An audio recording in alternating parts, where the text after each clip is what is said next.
Alright. How do I start this thing? No, no.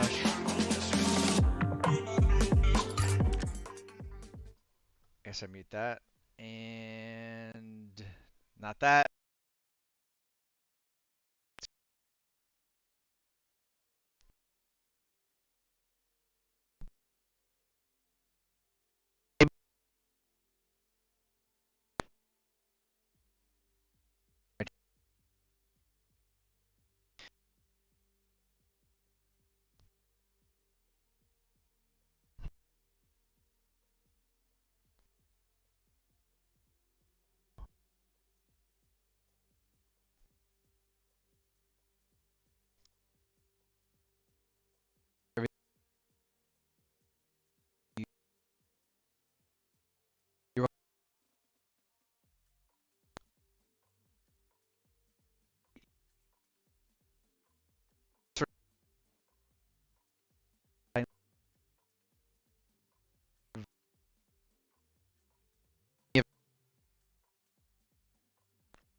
How about now? What about now? Should I start over? Alright. I think I have audio now. I don't know what I did. I'm just chilling here. I touched... Let me know if you have audio. Hopefully you guys have audio. I don't know. We don't know. Holy shit. Okay. Oh, PG. Sorry. It happens. These times we live in. Sometimes cursing's about all we can say. Just how crazy it is. Okay, it's working now. Thank you. Let me start over with what I was saying before I was interrupted. Couple things I want to talk about. One is I want to talk about The Hobbit. I want to talk about Dune. They kind of go hand in hand. And then I'm going to keep an eye on the clock. Here in about roughly 20 minutes or thereabouts. I'm gonna stream somehow on my clouds thing here. I'm gonna stream the trailer. So we're gonna all watch that live. And then I have in there, we can talk about Star Wars. I don't know if we'll get to it. Whatever, who cares about Star Wars anymore, right? I was such a hardcore Star Wars fan as a kid, so hey, some things just die hard. I'll talk about a little bit of so at the end of the video of the trailer for Teutonic Monsters, it'll give a release date for the crowdfund. Once the crowdfund happens, we're going to that, and then after the crowdfund, it gets shot to the preneurs and all that sort of great stuff. So that's kind of where that is. And then after we get through all that, the next thing that we're gonna, I don't know if we'll get to it or not. We'll kind of see.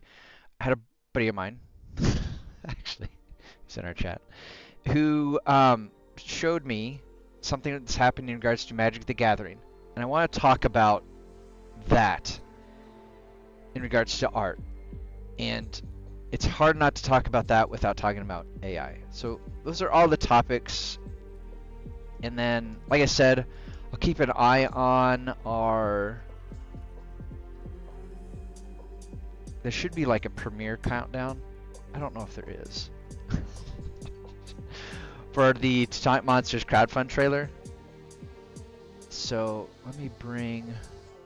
I don't even know how to do this. How do you even do this? What is this? What is this?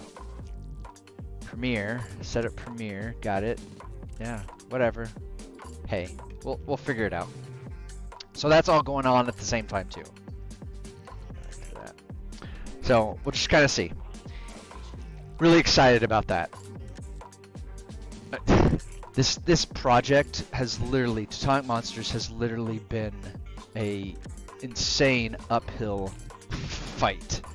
I have had all sorts of things happen in and around personal life to other things that, or goodness knows what, that has been so unbelievably unpredictable that it's honestly it's a miracle it's even made. And then on top of it, the fact that it has thrown every curveball that you can imagine. Every curveball imagine has been thrown at this project. Some on my control that mess ups or whatever, some many outside of my control. And I wanted to get this thing wrapped up and done certainly a year ago. And then it's been a fight ever since, and I've had all sorts of issues leading up to. The website, which I won't get into, has been who I'm working with currently. Got my water spilling everywhere. Filter your water. Who I'm working with currently, really happy with them, and perhaps one day doing something together, whatever, who knows. But it's just been curveball after curveball after curveball. And so for the fact that I'm finally here, it to me, this kind of moment almost it feels like a whew. I can't believe it's happening. So and then on top of it, there's just so much going on, and I'm not talking about world events. And then ultimately, I wanna, because the Teutonic Monsters is a standalone. It's kind of its own little story. We'll watch the trailer and then I'll kind of get into some of the nib bits of it, if it feels right. But and certainly the time frame. But I think the biggest thing that we're all sort of looking for right now is just pure authenticity. And hopefully, I hope that's carried across.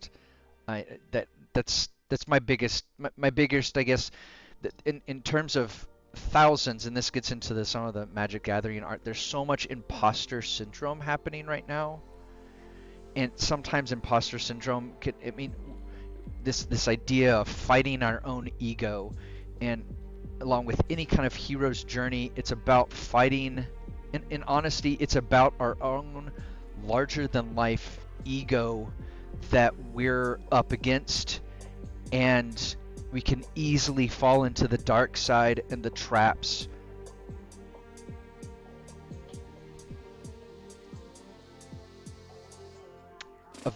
of not just our ego, but of the imposter syndrome. And through that experience, there is good and evil.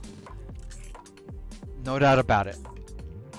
But with that, you have to determine which one you're feeding. And that's not always easy. It's not always easy. One of the things that was it about a week ago that I was the kids they wanted to get watching The Hobbit. And I was like, under no circumstance are we watching The Hobbit. I'm not watching this. And I love Peter Jackson. And I love the work he's done. But I'm just like, under no circumstance are we watching Peter. We're not watching this. Well, I'm just going to go straight to Lord of the Rings. Give me Lord of the Rings. We'll watch that movie. The kids were like, Dad, you suck. Dad, why? Come on. Watch the movie. You're supposed to watch it. You can't watch The Hobbit and not watch The Lord of the Rings. And they're certainly right. Even though when you're reading it, and the first time I read The Hobbit's its own standalone thing. And then it kind of, by coincidence, it sort of leads into, or coincidence isn't the right word, but it leads into Lord of the Rings. And neither one, they're two entirely different stories, two entirely different tones. One is a bit more serious. It meanders a lot more. The Hobbit is it's much easier read than the Lord of the Rings. And then, of course, there's the Silmarillion and all that sort of stuff, those are very difficult, dry, harder to read, less interesting. Do an audiobook. But anyway, so the Hobbit, and it got I was like, well, the kids are just really upset with me, and it just really got me thinking. I was like, okay, I either have to take the time, which I don't have, to put in the time of doing the editing to somehow rip the movie illegally and do all that sort of stuff, and it's just like there's no way. That would take forever, and especially with a project like that. That's years in the making. I mean, for how long it took, not only just the Lord of the Rings or even just the Hobbit, which it's clear that the Hobbit movies that Peter Jackson put in, the love and effort that was put in that movie is, I mean, it's amazing.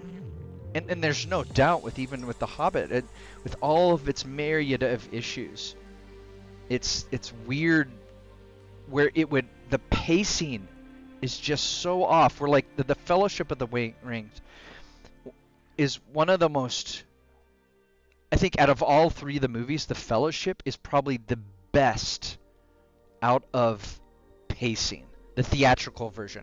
The extended version, I only watched the extended version, but the theatrical version of the Fellowship is amazing. Perfect.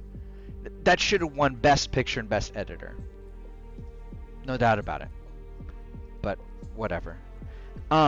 Which is why when they swept that in the Return of the King, everyone's minds, it took all of those, and that's kind of what that was if you look at it, that was the last movie that led into. That was the last movie that, and after that, we just got bombarded with all sorts of crazy wokeness and ideological ideas being forced into our stories. And now here we are where we've lost complete disconnect. And of course the Hobbit came out, oh, when did it come out? I guess that would be 14, 15, I don't know, somewhere in there. I don't know, correct my day if wrong, whatever.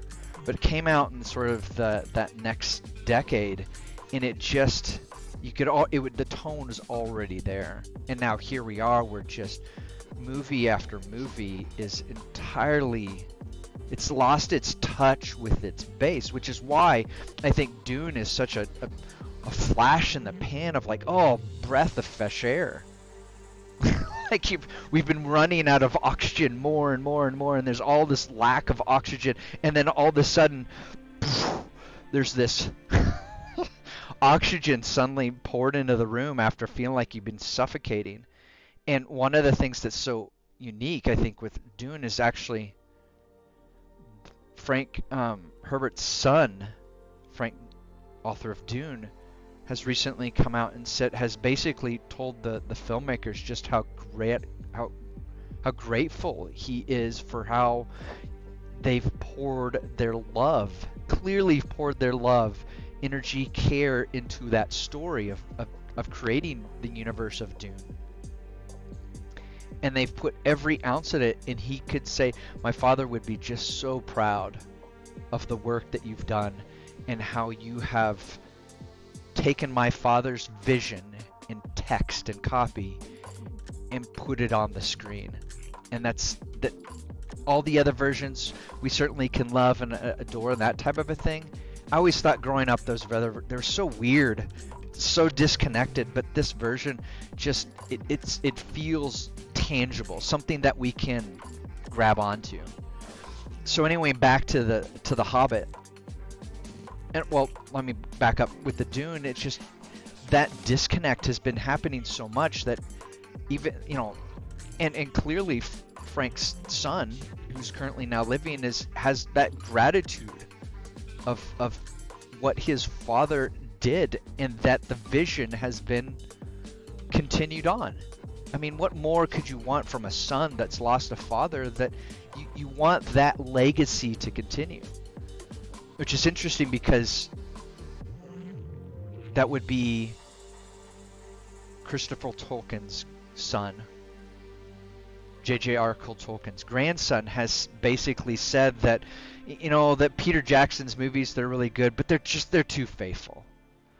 That's a resentful grandchild. Like, have some respect.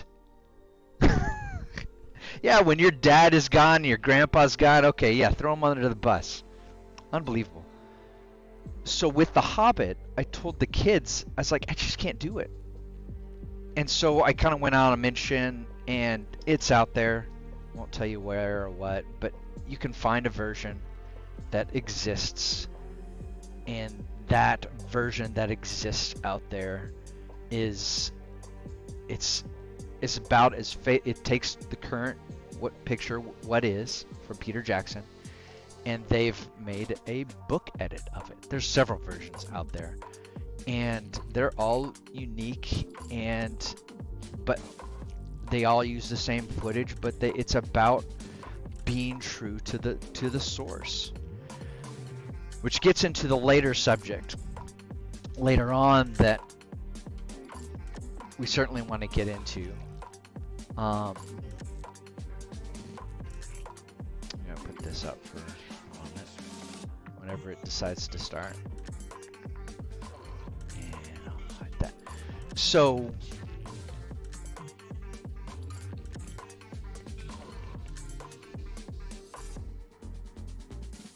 here we go. So, and I think it should be capturing everything. Hopefully it does.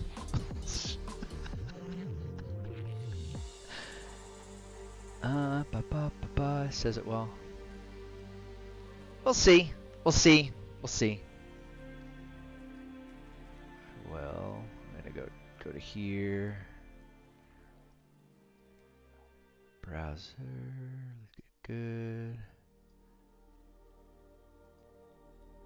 Okay. We'll see how this goes. I don't mind. Okay, still rolling. So anyway, we're gonna watch that version. I quickly went through it, viewed it, and it's just, it comes down to pacing. Any story that you're gonna tell, it comes down to pacing, and that's probably one of the hardest. It's one of the hardest pieces to hit upon. And you know, I think back to the Dune, and we're gonna get interrupted here in a couple of minutes, but back to Dune, or these concepts of it's in it, and currently something I'm a lot of ways working through, is that we're in a time where it's the trend. I think it's on the downward side though. We've crested over sort of the peak of it, and now we've crossed that peak, we've crossed that threshold, and now we're on the downward, or I guess I'm in a full circle. We're in that upward portion where we stop heading all the way down to the bottom, and we're on the upward spin off. There's so many interesting subjects that spin around this. Cali, for me, think for like, just crazy subjects of some ancient Chinese mathematician, and talking about the waves that we're in, and how we're entering out of what he called this Kali Yuga type of a thing. All super interesting stuff, and how we're entering in a much larger enlightenment period. And this year, actually, by his math, here nor there, plus or minus, is us entering out of that. And as we spin out of that, one of the things is that, you know, it's important that I was lucky enough to have an awesome father, and honoring our fathers is important, incredibly important. And certainly our mothers are without a doubt an essential part, and should be treasured. They should be that crown. They should be the jewels. But not at the expense of the father, or of our fathers. Which is why I think it's so beautiful what Frank Herbert's son is saying, and how enthusiastic he has expressed his thankfulness for the current creators of Dune. And if you haven't seen Dune, you need to go see it. It's the real deal, no joke, and especially in a time where we're just so much ridiculousness. And I'll just, within the final 2 minutes before our video starts here, that it's just the whole idea of what has become Star Wars. It's sad. It's sad more than anything. And George Lucas has come out and said, "Hey, whatever Bob Iger's doing, it's great. Thumbs up. Keep doing what you're doing."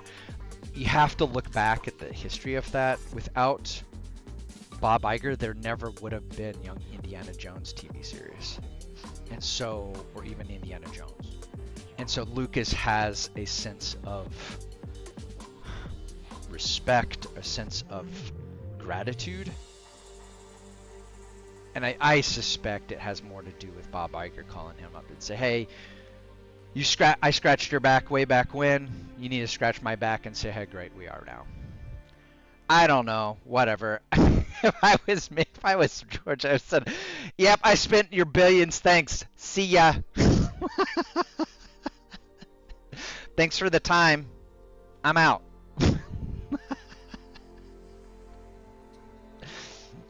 So, I think that's the real deal, and it's sad. It's sad, but again, I guess Disney's they're all voting on their board and all that sort of stuff soon, and all this sort of crazy stuff, and you know what? They've lost, I don't know how many, over $1 billion now. So they bought Star Wars for $1 billion. Now because of what they've done to Star Wars, they've lost another $1 billion. Oh my gosh, it's unbelievable. Unbelievable. So who knows what will happen with that. First and foremost, trailer's about to start. I appreciate you guys. This has been such a this literally to me is a monkey off my back, and I am so excited to show it to you. It's been a legitimate passion of love. I hope I have done my best in presenting it. If you guys like it as much as I have liked making it, I am already forever grateful for your participation in watching it, and certainly in that. So I'm so excited about the possibility and all that sort of stuff. I have no idea why it's not starting, but we're up by 7:30. Who knows? Do I need to hit a button? Here we go. Oh, great. Now we gotta wait another minute. I just baited you guys. What a troll.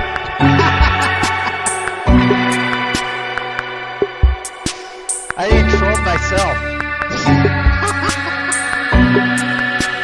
That's the best part, right? The excitement is so awesome that I get to troll myself, trolling you, trolling me, trolling you. Kind of like I scratch your back, you scratch my back. That's how it works. That's how the world works. Bob out here. Thank you, Disney. You guys are amazing. You guys are amazing.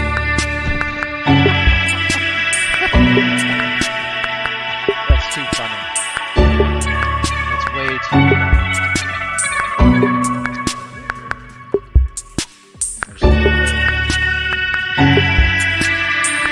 It is what it is. You see what you see.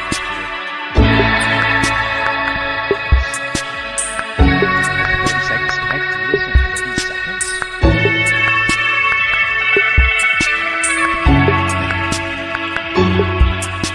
We're not doing it. I was thinking of like these guys got it. In any case, I'm really excited to share this with you. Like I said, this has been a long journey happening. Unbelievable. Holy moly.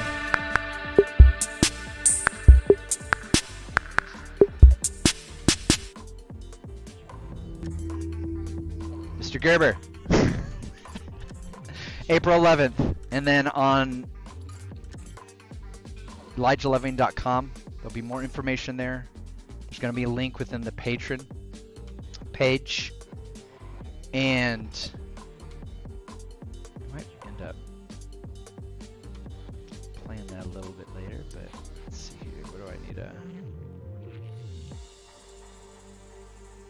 Boom, boom, boom. There we go. Bring that I've been back. with USL. Oh. I don't know who that person was. Cut him off. Cut him off. We're done. So, there you guys have it. Can I turn down the YouTube? Just trying you out. Oh. I don't know how to work the sound here. I'm on. Yeah, I don't know how to work the sound here. I might have to work with you actually on this. Mr. Smith, I might have to real time do this later. Any case, sorry. Working with gum and duct tape here, so.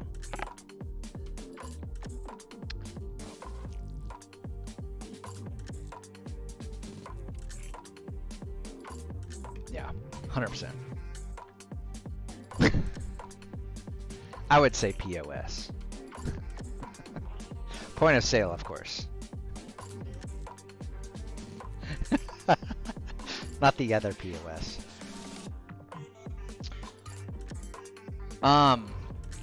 There it is. So, April 11th to the world. There it is. Finally happening. Thank God. There's a couple things that have to be done with the website. And I won't release the website name yet because it's changing. Yeah, so it's changing. So that is what it is. And then with Although that so that it'll be on the website. Join the email list. If you go to the follow button at the top, you'll see that there. And then with the, actually, I could show it to you.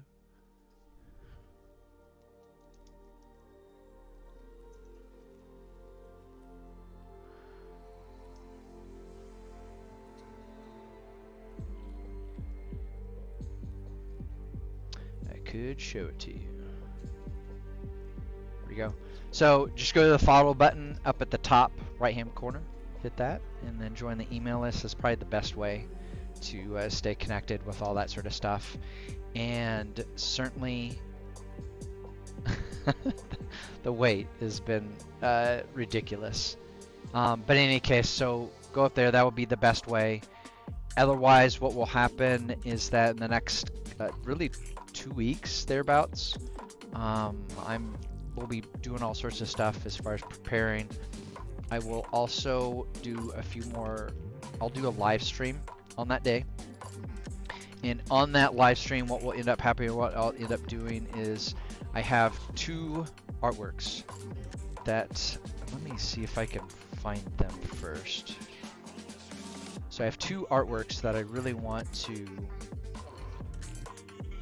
let's see here, I'll bring them up on here since I have you guys.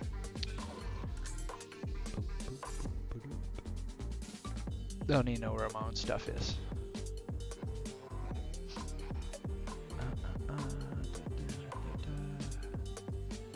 Okay.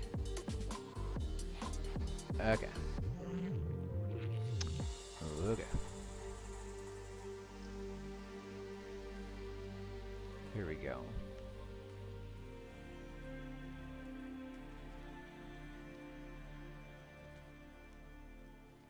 Concept. I think this is it. This is number 1. And oh, my screen's hiding it from you guys. Give me a second. This is number 2.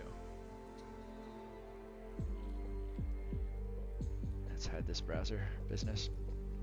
All right, so there's number 1. So that's one of the posters. And I will, we'll get to all those details. And then the second poster, which is pretty cool, is this one. The third poster, well, I can show you later, but those are the 2. That almost kind of brings into the topic, kind of the next thing.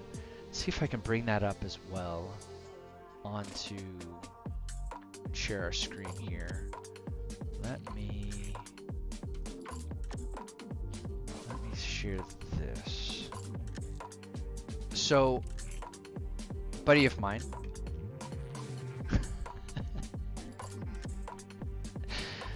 won't mention names, but let's see here. Too gracious. Bam. Let's see if this works. Okay.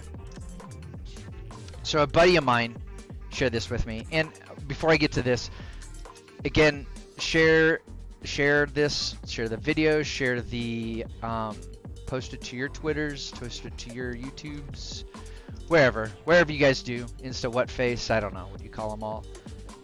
TikTok, Yik Yak, Tic-Tac, Tic-Tacs in the sky, UFOs. Share all this sort of stuff.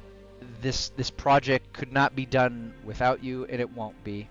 And we'll later on, like I said, when we have the launch, I'll get into the details of our goal and all that sort of stuff and how we're going to deliver that. But again, between now and then, share any of the links, the posts, and that type of a thing. Whether your house is on Twitter or wherever you are, share. And certainly ask. And like I said, couldn't do it without you, and appreciate you. You can certainly go to Patreon. We are on Patreon. It's in our content and our more. But there's another way to support too. There's more than several ways. So couldn't do it without you. And that kind of gets into the next subject in a way, because one of the hard parts about it is that the pressure to produce is off the charts. And then on top of it, as an artist designer, the pressure to produce high quality stuff is off the charts, which is why I was talking about the imposter syndrome. And I think that connects to all the other pieces in terms of what we're talking about, from The Hobbit to Dune to Star Wars to all these things happening. And then artists, like what we have right here, this imposter syndrome. And here's the reality. You can't go to any famous art gallery, pick one, maybe in your local area, wherever your art gallery is, and I'm talking the stuff that is really old stuff. Well, maybe we won't go really old. Let's not go to the Egyptians. Let's come a little bit newer. Go to the 16th century, 17th century, 18th century. There isn't a painting that is on that wall that wasn't massively influenced by another artist. That more than likely was probably a contemporary of that other artist. There are story after story, and I don't have any kind of coming fresh in my mind like we have right here, where you can clearly see where the artist on the left the artist in our center on our right side has taken from the artist on the left. Let me say this right. Let's get this right. This has to be gotten right. So this artwork in the center, the card. Holy crap, I'll get there. So the artwork on the card, and actually it's been flipped too. So the energy's heading towards your left, but the energy's heading towards your right. So the original's on the left. The remake is the magic card, which is on your center. Okay, geez, that took a second. And then you can see kind of a blown up version, and the two kind of placed one on top of the other on the right. Okay, so there isn't an artist, and there's actually a couple weeks ago, I can't remember who the artists were, but there's a contemporary artist, a Dutch artist, and had stolen, similar to what's happening here, for an older artwork, a newer. They were contemporaries of each other though. And if you go back in the reading of that, they actually talk about how there was the artist that got their stuff stolen from was clearly pissed off at the other artist, and the second artist became world renowned. And again, the name's missing me completely. And that's kind of what's happened here. So this problem is as old as the day is long. So, and I don't say that in the sense of degrading that. Oh no, it's not as good, or this has been happening forever. Who gives it, right? Who cares? I don't believe that at all. But what's interesting about this one, you got people on Reddit, Twitter, all sorts of things, and of course people just boom, boom, boom, just fighting. There was a comedian, Sean, I can't remember the comedian's name. I'm terrible with names. Anyway, he was basically making a joke about how, the media is now saying that the country, United States, it's so divided, and it's never been this divided before, like all the way back in the Civil War. And then he goes on and says, you realize in the Civil War they weren't talking anymore. They were shooting at each other. We're talking, it's just on Twitter. And so through Twitter we're talking, and so maybe it is this divided, but we're fighting through Twitter. I don't know. But my point is that this has been going on a long time, and there isn't an artist that hasn't been influenced by another artist. And then on top of it, you throw AI in there. And I think one of the things, and AI kind of is probably the best analogy, because with AI, it brings out the most out of the entire topic, because it loses that expression of authenticity. And again, like I started out the entire this podcast or whatever you call it, is that it's about authenticity. We want authenticity. Give us the real thing. Stop pulling us around. Stop yanking us around. Give us the real thing. We can decide if we can handle it or not, if we're mature enough or not. Most of the time we're not, but that's okay. At least give us the real deal. Which is why we all sort of, and again, by this artist, you kind of fall into this trap of being this imposter, of taking over, and you start adopting other things that that artist is doing. But at the same time, it's sort of, there's the other portion was, and questions that I have, that I would have for this artist. So if I would have this artist who made the Magic the Card, Gathering card, whatever, artwork, these are questions I would ask him. One question would be, what was your motive for copying it? What was it pressure? Was it the imposter syndrome? What was it that was that motive for doing it? And we may never know. And who knows what Magic, the company that's running it all, what they're going to end up doing. Maybe they'll sever ties with the artist. I don't know, but hard to say. The bigger problem is, could there be another lawsuit? Who knows what could come out of this, because you can't walk into any Comic-Con convention and not see artwork that is being ripped off on every single artist alley. The best artwork actually are the ones that are not copying someone else's work. With that being said, it's difficult to make your own work. It like I said, the pull to the dark sides, it's powerful. And then to be able to make your own artwork. I mean, for example, let me close this down for a second. So for example, like with this artwork, I pulled a lot of my inspiration actually from what do you call it? Game of Thrones. The Giant in Game of Thrones. Pulled a lot of inspiration from that. When I was doing this project, and that was always like, oh my gosh, this is perfect. And it's gone through several iterations, and then with the cover actually, which we'll talk about later on in more depth, there was elements that changed about it that evolved. One, for example, is like the shields got much bigger. So this is just one render of it. But it's that those we're pulling from all sorts of things. Poses. You put yourself in the pose. So if I stood back and put myself in the pose of this particular guy, and I took the camera angle and I photographed it and that type of a thing,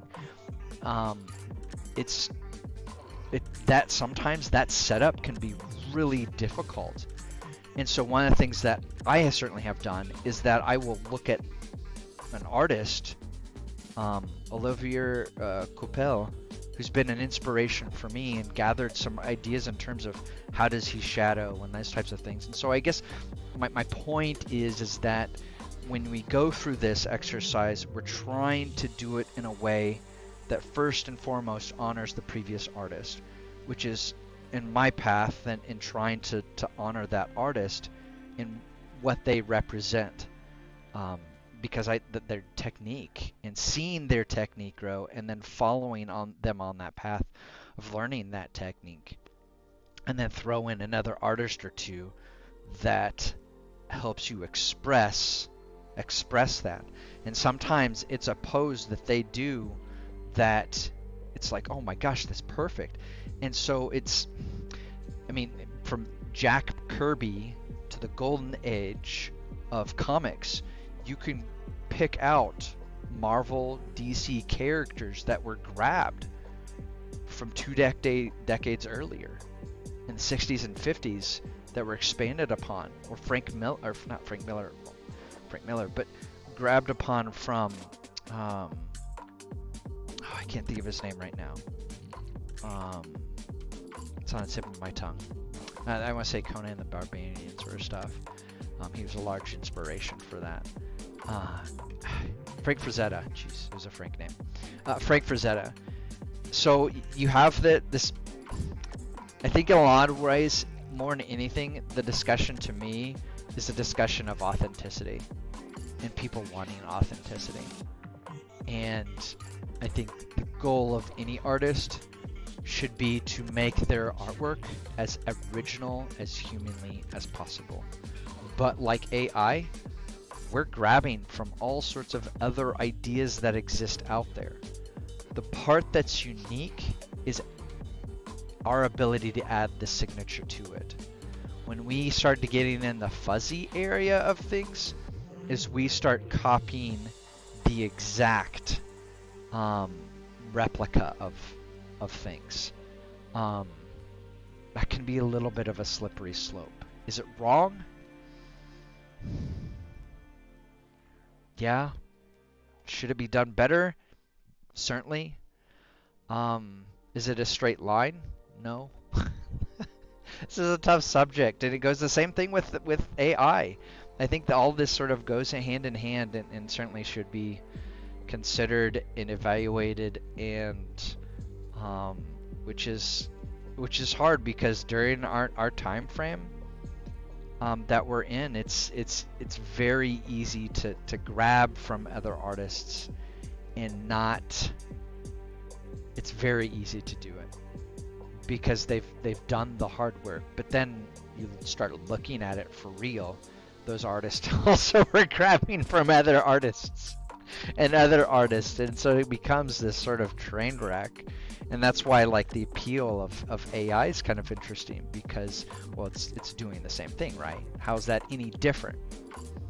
The problem is it's missing that degree of authenticity. It's missing that degree of ingenuity that happens in that second of time when you decide to make your mark of pen to paper.